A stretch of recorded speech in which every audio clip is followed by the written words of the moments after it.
السلام عليكم ورحمة الله وبركاته وين السلام صاحب meel kastoo adduunyada daafeeda ka joogtaan magacaygu waa xasan waxaan deganaa waddanka Poland waxaan rabaa xiriirna ka hadlo waddanka ugu dhegan ee Ukraine iyo dadka ka soo baxaya iyo xaaladdu sida ay yihiin hadda si guud xaaladdu way degan tahay dadka soo baxaya si ammaan ah ku imaanayaan dadku dad fara badan waaye ka soo baxaya waddanka Ukraine oo waxay isugu jiraan dadka waddanka u dhashay iyo dadka ajaanibta ah ee waddanka deganaa dadku si qulqulay u soo socdaan alxamdulilah ilaa hadda dhibsaas u badan oo dadka soo gaaraya ma jiro sida dadku meesha ugu soo baxaan ku soo gaarayaan Poland dadku Poland markay soo gaaraan hadda waxay yimaadeen meel ammaan ah hadda waxay dib u laabto dadka ka soo baxaya waddanka Ukraine waxay soo marayaan xad dheer dadku inta badan way soo lugeynayaan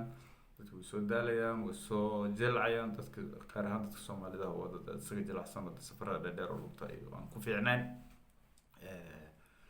dadku markay xad ka soo gaaraan kabacdi ay Ukraine ka soo baxaan xadka Poland yimaadaan dadka si ammaan ah u soo gudbayaan alxamdulilah intooda badan anaga Soomaali ahaan waxaan ugu qosaysan markay dadkii baasaboorada watay ee Soomaalida ahaa visa loo saaraa si degan waddanka ku soo galayaan laakiin waxaa jiro caqabad kale oo dadka aan dukumeentiyada wadan waxaa jiro dad fara badan oo Soomaaliya oo dhalinyaro ah oo aan wadan baasabooro ayagana gees meelaha loo bixinayo waxaa la soo cadeeyay jinsiyadiina si dhib la'aan ah kadibna waxaa u gurmanaya jaaliyadda iyo Foundation Soomaaliya dadkaasna waxaa markii la cadeeyay jinsiyadu si nabad ah u sii deynaya intaas daa u baxo si guud waxaa jiro foundation fara badan oo dadka inay caawiyaan u taagan oo isugu jira Polish iyo ajaanib intaba waxaa kamid ah Foundation Soomaaliya waxaa kamid ah foundation kale oo inooga soo biiray dhankaas Yurub waxaa jiro ururo kale oo si unida isugu xiran oo nooga soo biiraya dhankaas Yurub ayagana oo dadka inay caawiyaan u taagan si guud waxaa kamid ah urur laga leeyahay waddanka Jarmalka oo kamid ah ururada u taagan dadka soo galay waddanka inay caawiyaan dadka la caawinayo ma ahan dad kala soocan ma ahan dad jinsiyad gaar ah leh waa dadka si guud loo caawinayo meesha waxaa ugu fiican la isku caawiyaan oo bini'aadanimada marka xaaladdan oo kale jirto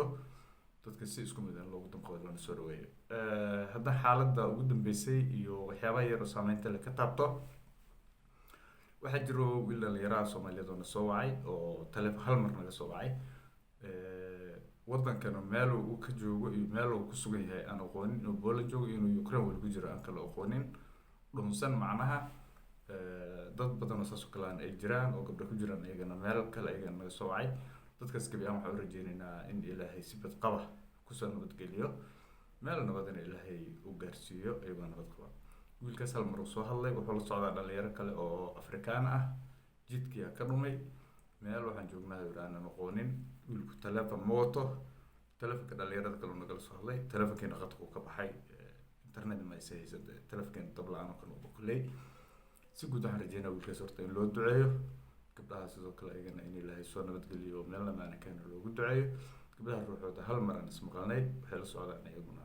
gabdho kale oo ayagana ka yimaada qaaradda Afrika iyo dhankaas dadkaas si guud loogu duceeyo dadkan dukumeentiyada haysana insha Allah karim ayagana maanta ilaa biri banaanka imaanayaan oo waa soo furdaamin doona oo soo cadin doona jinsiyadu dadku wax dhib ma loo geysanayo sidii ammaanka ayada xataa ugu soo galeen meel loo geeyay markii jinsiyadu la cadeeyay insha Allah xaaladdu waa furfurmaysaa waa afartii saac dambeysay waxa ugu xanuunka badan in soo gaaro waa labada saxbaarood dadkuna si ammaan ah ku soo galayaan waddankaas qulqulo isdaba joogi ku socdaan meel kastoo Soomaali joogtana Ilaahay waxaan ku rajeynaynaa inay ku nabad galaan dadkeenana aan isgarab taagno kuwa aan la joogna aan garab istaagno kuwii kala soo gudbo meelaha sidii ku yimaadaan aan garab istaagtaan dadkana si guud oo bini'aadanimo la isugu damqado meesha dagaalka soo dagaal hadduu dhaco dee dadka la soo cimaayo insha Allah karim waxaan rajeynayaa guul iyo go'aanimo insha Allah xaaladda hadba si u sukran oo la socodsiin doona insha Allah mar walbana waa la soo xiriiri doonaa meeshan ka soo hadli doona hadii la yiraahdo muuqaaladeenu si isdaba joogay soo gaari doona insha Allah assalaamu calaykum